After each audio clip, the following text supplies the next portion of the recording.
Hi, Danny here from the Joshua Tree. Thanks for joining us online. We're continuing hearing from Jesus as we work our way through the Sermon on the Mount. And as we get to Matthew chapter 5, verse 9 with our next beatitude, we see something that is really moving from theory to practice in our current context. Jesus says, "Blessed are the peacemakers, for they will be called children of God."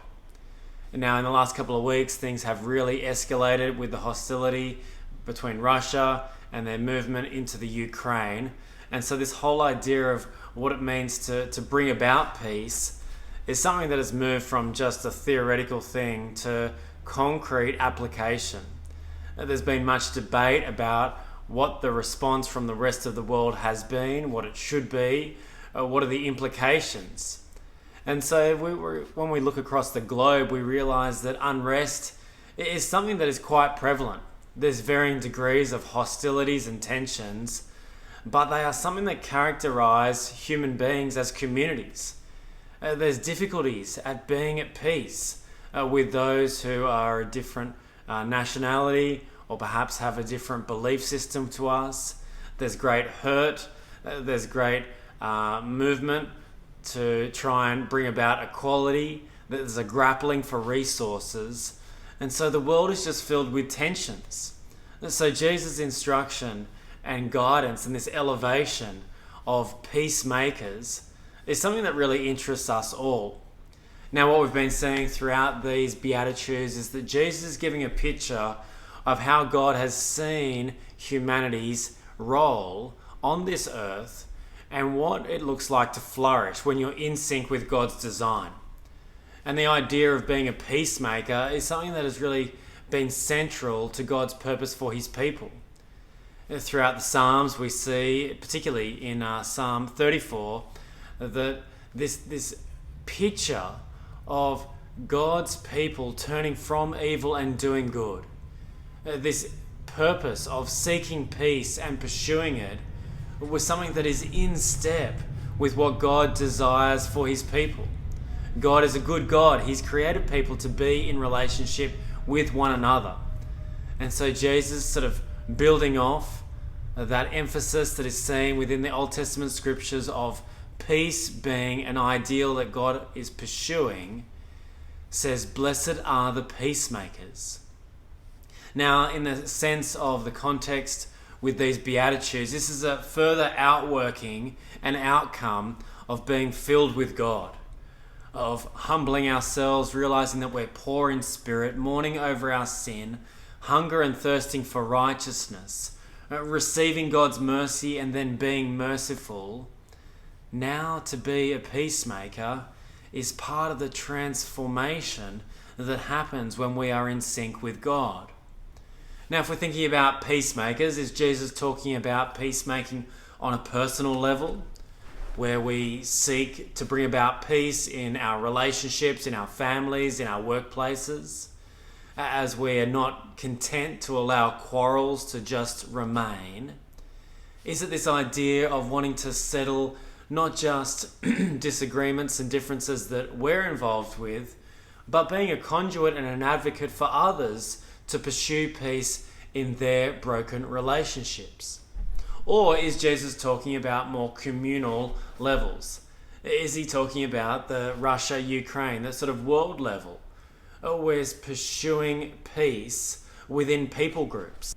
Because at one level they are both the same, but on another level they're quite different.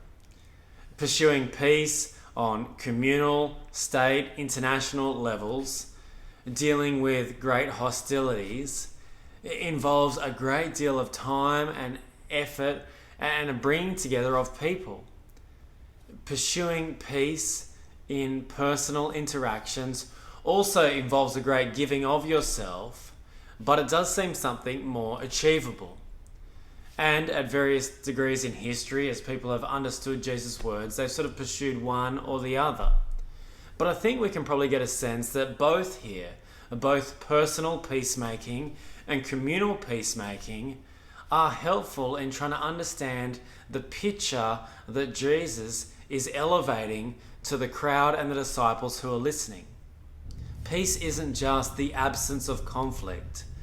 It's actually about being in harmony. It's actually about having right relationship. It's about overcoming the desires to take advantage of other people or to pay back wrong or hurt that you've experienced from others. It's about wanting to reconcile those relationships that are estranged. And so again, as we think about what it means to be a peacemaker, we've got to realize that it's different from being a peacekeeper. A peacekeeper, in a sense of that sort of attitude of just sort of wanting to keep the peace in every situation that we're in. You know, just sort of wanting to, stop fighting, we can just agree to disagree. You see, this isn't just about appeasing people. It's not about this disposition of always wanting to smooth things over or just sort of sweeping things under the carpet. Being a peacemaker is actually engaging in the hostility and wanting to bring about resolution. Avoidance of war isn't peace. Now, we know that in family settings. We know that at a family occasion where someone's giving another the silent treatment, or that someone is not invited into the family environment. To be a peacemaker is to pursue right relationships. And so to be a peacemaker means that you're not self-assertive, you don't have this divisive spirit, and it's also not something that is a natural disposition to some and just not a temperament of others. Jesus, again, isn't elevating the easygoing person. It's not the person who's willing to just sort of achieve peace at any price, just compromise any values or any sense of justice.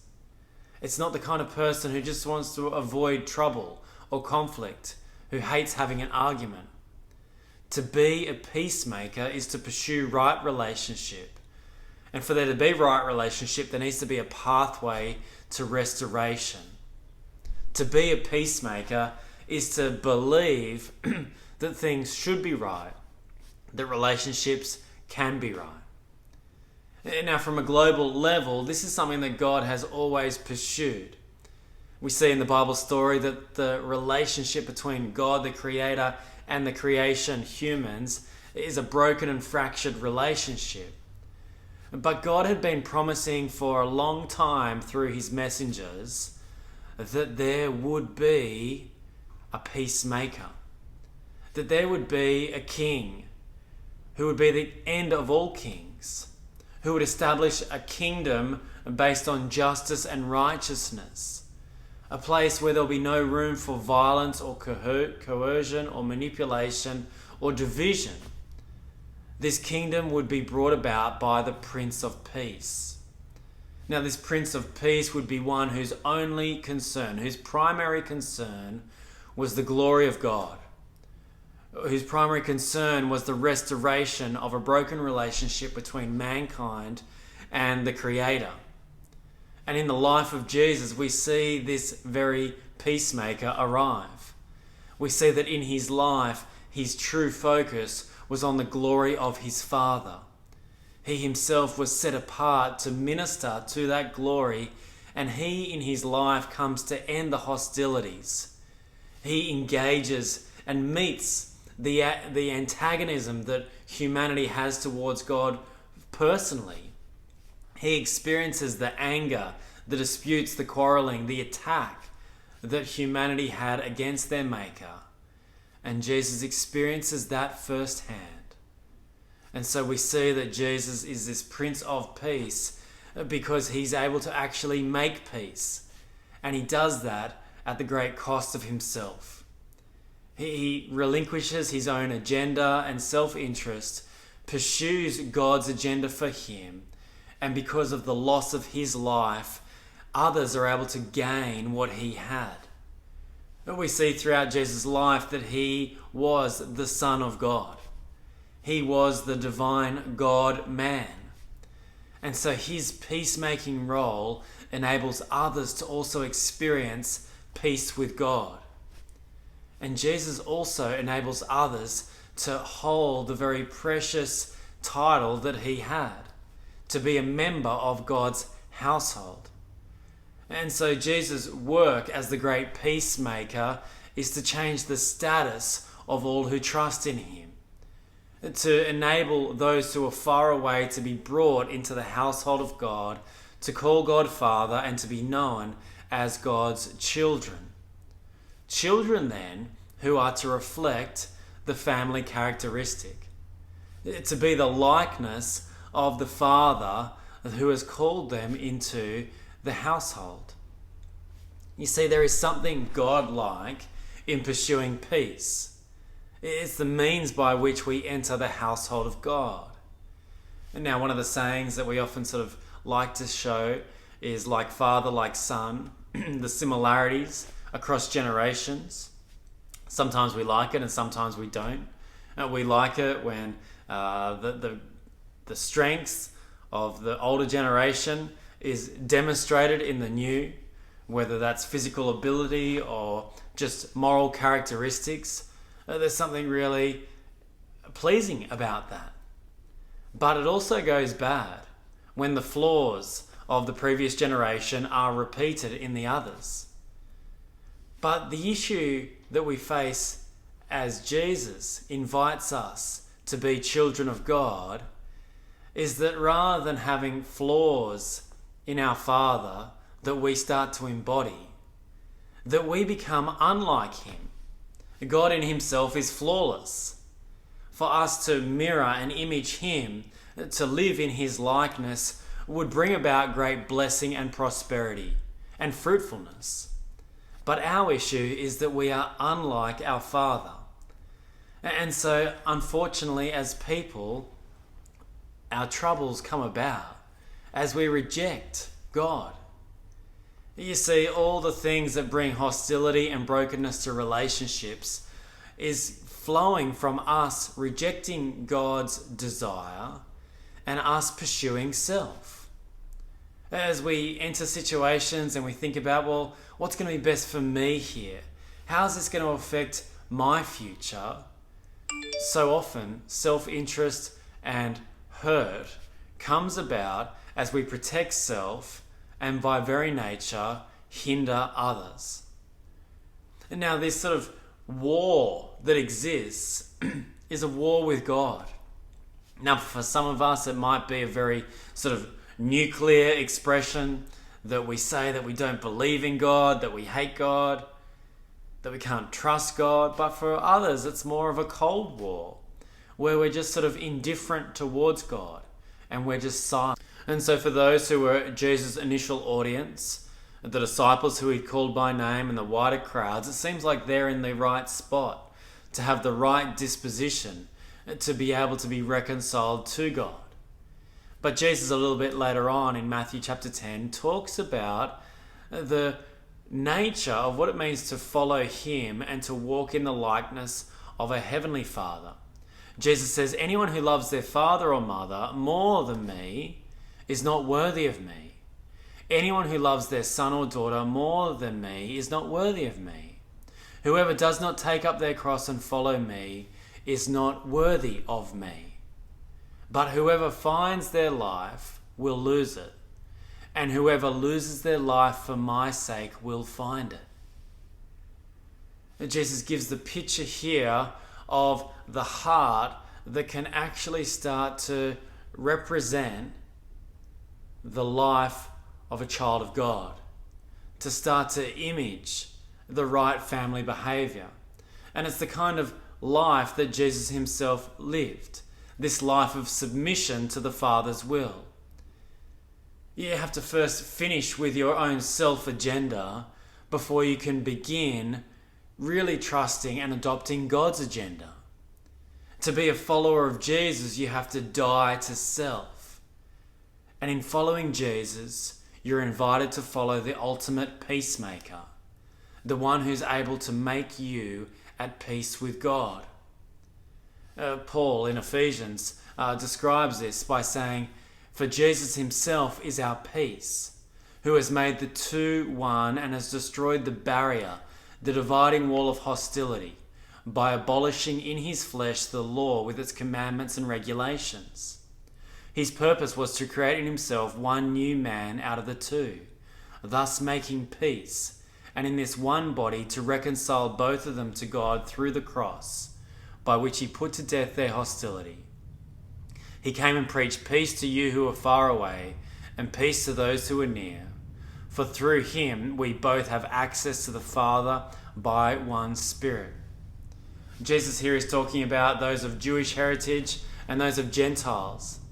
If we think about some of the most divisive cultural groups that exist in our world today, this is really what's embodied. And Paul here describes that through Jesus, the peacemaker, all the hostilities that stem from cultural differences, previous generational hurt, or family hostilities is actually dissolved when you come together in following Jesus and forge a new identity and hold a new family as your ultimate. You see, the motivation to be a peacemaker is that you have experienced being made at peace with God. And it's only in this new identity that we can fully embody what Jesus is painting here as this picture of being a peacemaker. We need to first be delivered from our own pursuit of self-interest and self-concern, because then we can start to have room for others. Then we can start to see the priority of peace in relationships in this world, because we have been brought to peace with God. And so it's this identity of being children of God. It means that we will start to approach life differently. We'll be distinct from a world that is pursuing self-interest and self-protection, and we'll have the security to actually embrace and engage other. To be a follower of Jesus is to actively pursue peace, because that's the family business, reconciled relationships. And so making peace our business means that we won't just abandon people who hurt us, or who are indifferent to us, or who annoy us. We won't allow things to just fester forever. But we will also be concerned for others to find peace with God. It's not just sort of dismissing people as being hopeless, or being so lost, or being so hostile and angry that they could never be reconciled to God. But we'll start to see that all of our greatest need is to be at peace with God. Now, perhaps one of the great dangers in our age for actually being a peacemaker is this idea of just being a comfort seeker.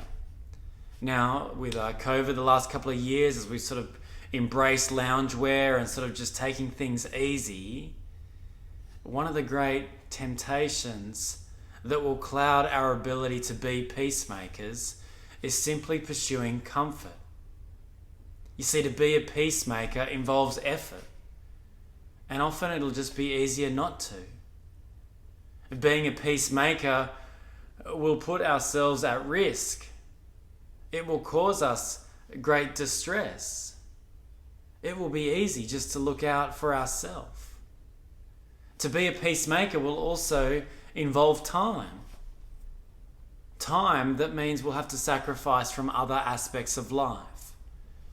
But Jesus says, "Blessed are the peacemakers."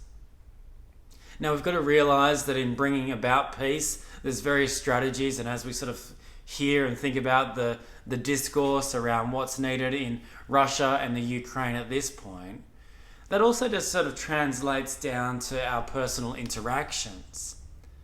You see, we can sort of think, oh, I'm trying to pursue peace by having this important conversation right now. But we can sort of just do it in a really sharp and impatient way, and in some way just sort of punch the other person out. Just sort of say, look, you did this, it's unacceptable, you need to sort yourself out. Now, that's a temptation that we need to resist if we are really going to pursue peace. There's also the other pursuits of just sort of fleeing and just sort of saying nothing, just sort of being indifferent to people. To actually be a peacemaker is complex. It means that we have to engage with other people, that we have to overcome evil with good. And so it's not about just winning arguments. It's not about just avoiding arguments. It's actually involving robust discussion. Jesus desires for his people to be peacemakers. It's a reflection of the family business, God's family.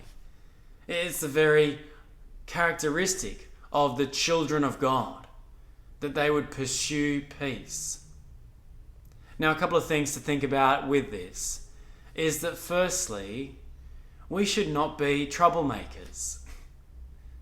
We should be peacemakers. Now, that might sound obvious. Why would I want to be a troublemaker? Now, for some people, you do actually like being a troublemaker. You like stirring the pot. But for others, and probably the majority, we end up being troublemakers, not intentionally, but unintentionally.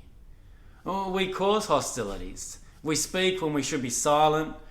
We get defensive rather than understanding the other person's position. We make justifications and excuses for our wrongs rather than admitting them. So the first step of being a peacemaker is not to be a troublemaker. When we cause trouble, let's try and resolve it. And the second aspect of being a peacemaker is to actively pursue peace. Lots of people in this world will avoid peace for self-protection or self-interest. But if we can be approachable, if we are welcoming difficult and hard conversations, if we are pursuing others rather than allowing them to just run away, then we proactively will be peacemakers. And Jesus says, "Blessed are the peacemakers, for they will be called children of God." Again, it's this picture of starting to embody now the life of Jesus' kingdom. And it's also a reminder that Jesus has brought us at peace with God. He's done the most amazing work in our life, and he's wanting to do that work in the lives of others around. And that as we pursue and make peace, there will be opportunities for others to get a glimpse of the greatest peace that Jesus is offering them.